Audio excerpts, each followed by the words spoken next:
فاسألوا أهل الذكر إن كنتم لا تعلمون. Ada sebuah kaidah sederhana.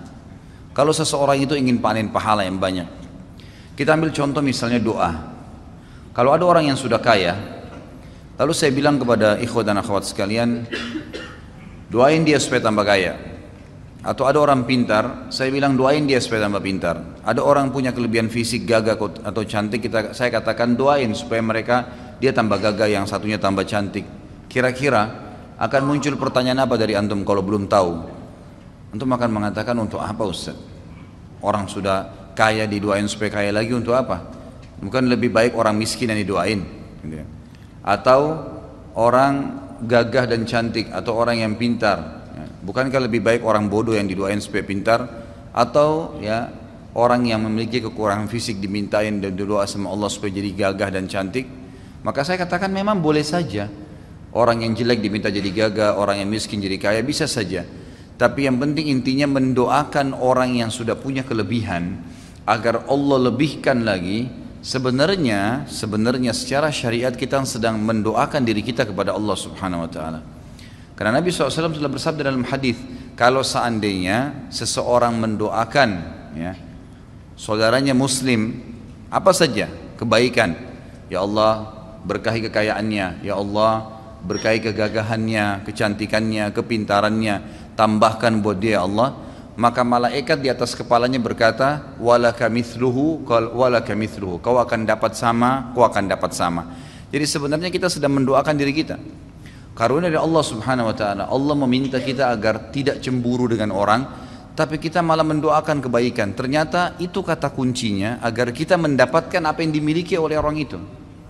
Seperti itu kurang lebih. Jadi jangan dibalik, jangan malah hasud, jangan malah jengkel, iri, dengki dengan orang yang punya kelebihan. Tidak, doain dia, gitu kan? Doain dia. Begitu pula sebaliknya, jangan doain orang keburukan. Benci dengan tetangga, ya Allah matikan. Malaikat bilang apa di atas kepalanya? Walaka mithluhu, kau dapat sama, kau dapat sama, gitu kan? Loh iya, bisa dia mati duluan sebelum tetangganya, kan gitu. Jangan doain keburukan orang lain. Dan dalam Islam selalu disuruh hati kita bersih, selalu niat yang baik lah ya, enak saja hidupnya. Kalau ada orang berbuat jahat dengan kita, lalu kita doakan untuk dia kehancuran, ghibah, fitnah, ngambil hak kita, ya Allah matikan dia, putuskan urat sarafnya. Apalah kalau orang misalnya dendam karena haknya diambil, bolehkah? Dia terzalimi, boleh. Tapi pada saat orang itu Allah berikan betul diputus urat sarafnya, Allah matikan, udah selesai, terbalaskan jengkelnya dia. Baik, setelah itu kita dapat apa? Enggak ada. Belum tentu bahkan hak kita kembali dari dia. Tapi kalau orang berbuat jahat kita katakan, ya Allah berikan dia hidayah, buka hatinya supaya dia merasakan iman, berikan dia ilmu-ilmu syar'i kepadanya. Mudah-mudahan dengan begitu ya Allah dia bisa mengembalikan hak-hak saya. Lalu Allah berikan dia hidayah, dia kembalikan hak kita, dan selama dia jadi baik sampai dia meninggal kita panen pahalanya. Mana yang lebih baik? Gitu kan? Jadi selalu pintunya kebaikan. Bahkan sampai orang punya kelebihan pun depan mata kita doain. Subhanallah, saya lihat ini di teman-teman saya di Saudi sudah satu hal yang seperti ya kebiasaan.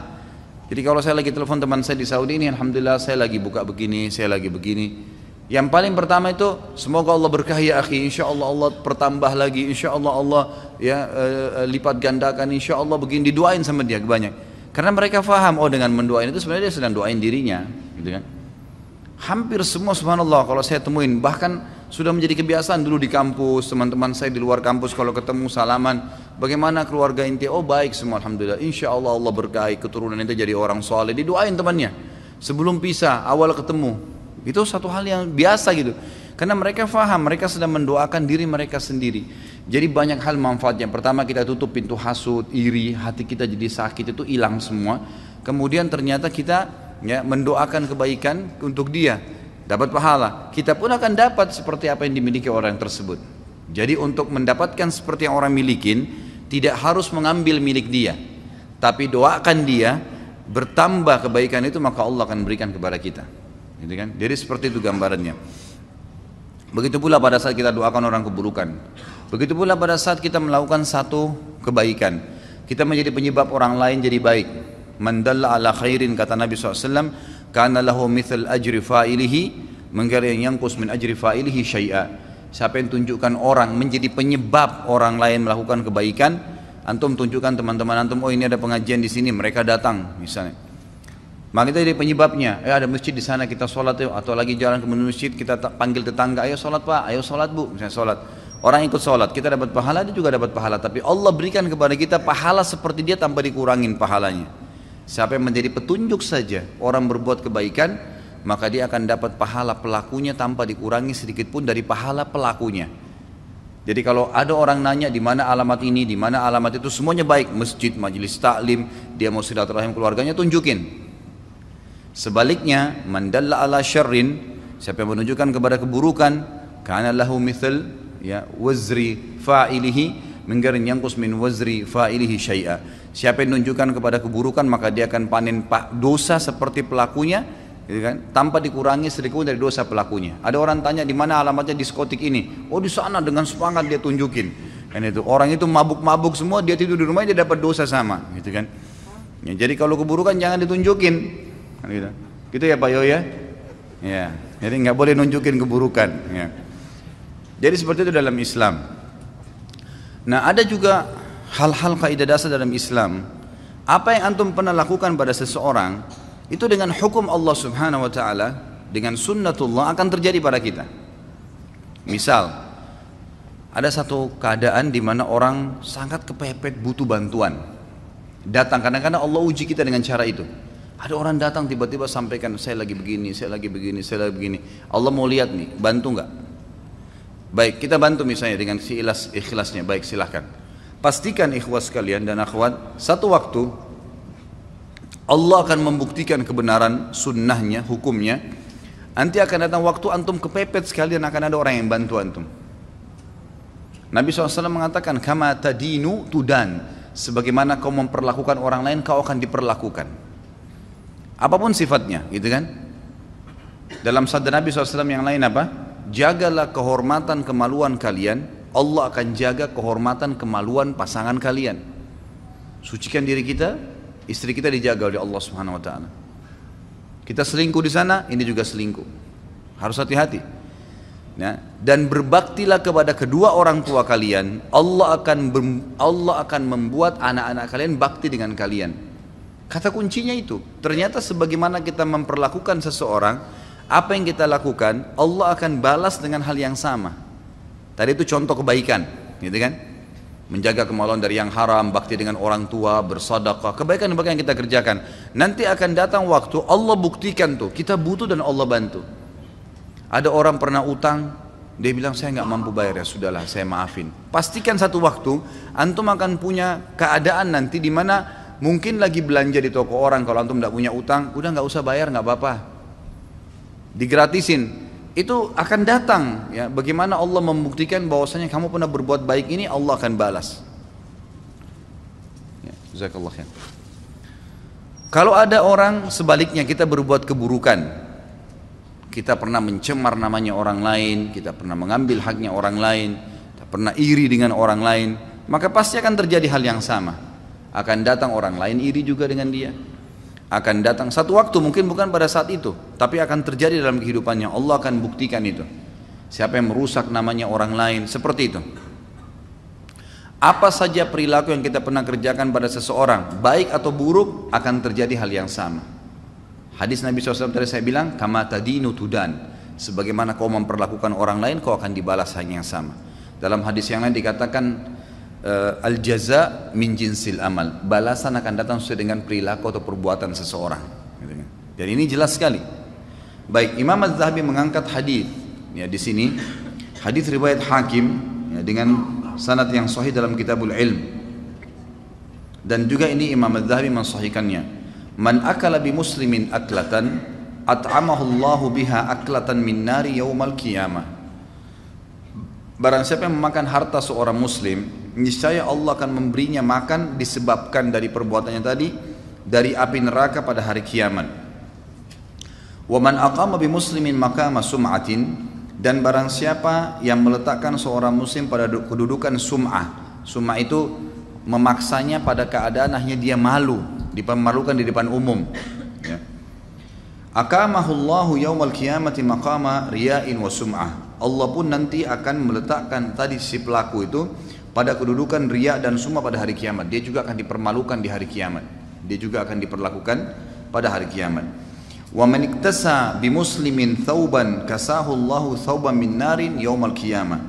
Barang siapa yang memakai baju seorang muslim, mengambilnya bukan hak dia, maka Allah akan mengenakannya baju dari neraka pada hari kiamat. Riwayatkan Al-Hakim. Kata para ulama, ini adalah pelengkap daripada siksaan bagi seseorang yang tidak sempat taubat di dunia. Kalau di dunia akan datang kepada dia cobaan-cobaan tadi. Dia pernah mencuri, akan dicuri juga dari dia, gitu kan? Dia beli HP tapi uang curian, pasti HP-nya hilang, dicuri juga sama orang lain. Gitu kan? Seperti itu. Dia makan makanan haram, dia nggak sadar, dia pikir dia berhasil, ternyata perutnya akan jadi bermasalah dan sakit. Banyak hal yang datang di dunia. Itu dia taubat atau tidak taubat akan datang konsekuensi di dunia.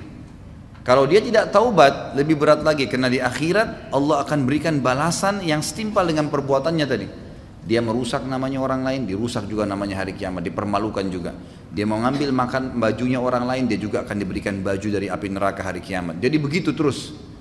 Ada contoh hadis waktu kita bahas tentang masalah minuman keras, bab khamr, minuman keras haram, dosa besar awal-awal ya. Apa kata Nabi SAW? Siapa yang minum khamr di dunia, tidak sempat taubat sebelum meninggal, dia tidak akan meminumnya di akhirat. Balasannya ada, gitu kan? Kenapa dikatakan di akhirat? Karena di surga itu ada 4 sungai. Dalam surah Muhammad disebutkan. Salah satunya adalah sungai khamr. Sungai khamr, memang arak itu ada sungainya, tapi tidak memabukkan lagi di surga. Bahkan Allah SWT mengatakan wa khamrin ladzatin lisyaribin. Dan khamr di surga nanti itu sangat lezat untuk diminum, gitu kan? Di sini sabda Nabi SAW, siapa yang minum khamr di dunia, dia tidak akan meminumnya di akhirat. Larangan Allah dilanggar sama dia. Dia tidak sempat taubat sebelum meninggal, walaupun masuk surga kata ulama, di surga dia nggak minum. Dapat fasilitas yang semuanya yang ada, tapi yang ini tidak boleh, dia terharamkan. Mirip juga hadis yang sama. Kata Nabi SAW tentang sutra dan emas bagi laki-laki kan. Waktu beliau angkat sutra dan emas, beliau mengatakan, Inna hadhani haramun ala dhukuri ummati. 2 benda ini haram bagi laki-laki umatku. Lalu beliau mengatakan, bagi laki-laki siapa yang memakainya di dunia, emas dan sutra tadi, maka dia tidak akan memakainya di akhirat. Maksudnya kalau dia meninggal tidak sempat tobat di dunia, maka dia terharamkan dari baju sutra di surga, dan juga dia tidak bisa menggunakan perhiasan dari emas yang memang dasarnya tembok-tembok rumahnya orang istana surga itu dari emas. Dia akan kehilangan masalah itu. Jadi begitulah sunnatullah yang harus difahamin, bahwasanya ada sebuah sistem yang pasti akan datang. Kalau kita faham ikhwan dan akhwat sekalian, setiap kali kita mau mengeluarkan satu kalimat ghibah atau fitnah, akan datang hukuman yang sama kepada kita. Pastikan antum tidak akan mau buat dosa itu. Kita nggak bakal mau, karena kita orang yang berani mau melakukan satu perbuatan itu karena dia tidak punya ilmu bahwasanya ini akan terjadi balasan kepada dia yang setimpal. Enggak. Tapi kalau dia faham, dia nggak bakal lakukan. Kita tidak akan ghibah, tidak akan ngambil barangnya orang, tidak akan melakukan perbuatan apapun yang berhubungan dengan mereka. Karena saya pernah jelaskan ada 2 dosa ya. Ada dosa yang merupakan hakullah dan ada hakku adami. Ada haknya Allah, sholat, ya, puasa, itu haknya Allah Subhanahu Wa Taala. Artinya kalau antum taubat, Allah terima, udah dimaafin sama Allah, nggak ada hubungan sama manusia. Tapi yang sedang kita bahasin adalah dosa yang kedua, hakku adami, hubungan dengan manusia, hubungan dengan makhluk, gitu kan? Nah ini kalau antum buat dosa ghibah misalnya, harus taubat kepada Allah dan harus minta maaf, perbaikin hubungan dengan Dia. Nah ini yang berhubungan dengan manusia ini nggak bisa. Antum kalau yakin sentuh sedikit saja yang bukan barang antum, satu waktu barang antum juga akan disentuh. Bahaya sekali itu. Ya. Dalam masalah rumah tangga, sekali berbuat yang haram, terbuka pintu buat keluarga kita itu. Kecuali Allah SWT selamatkan, gitu kan? Maka kalau orang tahu pada saat dia berzina, ternyata terbuka pintu bahaya buat istrinya di rumah, dia nggak berani zina itu. Karena dia seperti buka rumahnya itu sebenarnya. Kan gitu. Kama tadinu tudan, sebagaimana kau melakukan, perlakukan orang lain, kau akan diperlakukan. Bukankah seorang sahabat datang kepada Nabi SAW mengatakan, ya Rasulullah, saya siap jalankan semua syariat kecuali satu, izinkan saya berzina. Itu aja, saya nggak bisa tahan fitnah perempuan. Nabi SAW menghadap ke wajahnya berkata, kau mau nggak kalau ibumu dizinai orang lain? Dia bilang tidak ya Rasulullah. Baik, saudaramu, saudarimu, mau nggak? Enggak. Anakmu? Enggak. Tantemu? Enggak. Artinya kalau kita lihat ibu kita sedang diganggu oleh laki-laki untuk dizinai, mau nggak kita lihat? Tentu kita nggak mau. Saudari kita nggak mau, anak kita nggak mau, tante kamu nggak mau. Terus kenapa kau ridho mau melakukan pada orang lain? Artinya kata Nabi SAW, kalau kau buka pintu itu, terbuka pintu-pintu di rumahmu nanti akan ada gangguan-gangguan yang datang. Kalau orang faham ini, dia tidak akan berani melakukan kesalahan itu. Antum matikan lampunya rumah seseorang iseng saja, satu waktu rumah antum dimatikan lampunya. Begitu konsepnya. Jadi harus paham, orang kalau paham tentang konsep ini, maka dia tidak akan melakukan pelanggaran kepada manusia siapapun. Tidak usah dilayanin gitu kan. Jangan sampai terjadi, berbahaya. Karena akan terjadi pada diri kita juga. Sebaliknya, kita berbuat baik sama orang, efeknya bukan hanya sekedar hubungan kita baik sama dia, bukan hanya sekedar dapat pahala, tetapi Allah Subhanahu wa taala juga ya membalas, nanti akan datang banyak kebaikan-kebaikan yang kita tidak sangka. Sekali kita bantu dia, kita akan dibantu satu waktu. Sekali kita pinjamkan, kita akan dipinjamkan. Sekali kita senyum, kita akan disenyumin. Begitu terus. Ya, begitu balasannya. Jadi tidak ada orang itu akan dibalas dengan keburukan. Fas'alu ahla dzikri in kuntum la ta'lamun.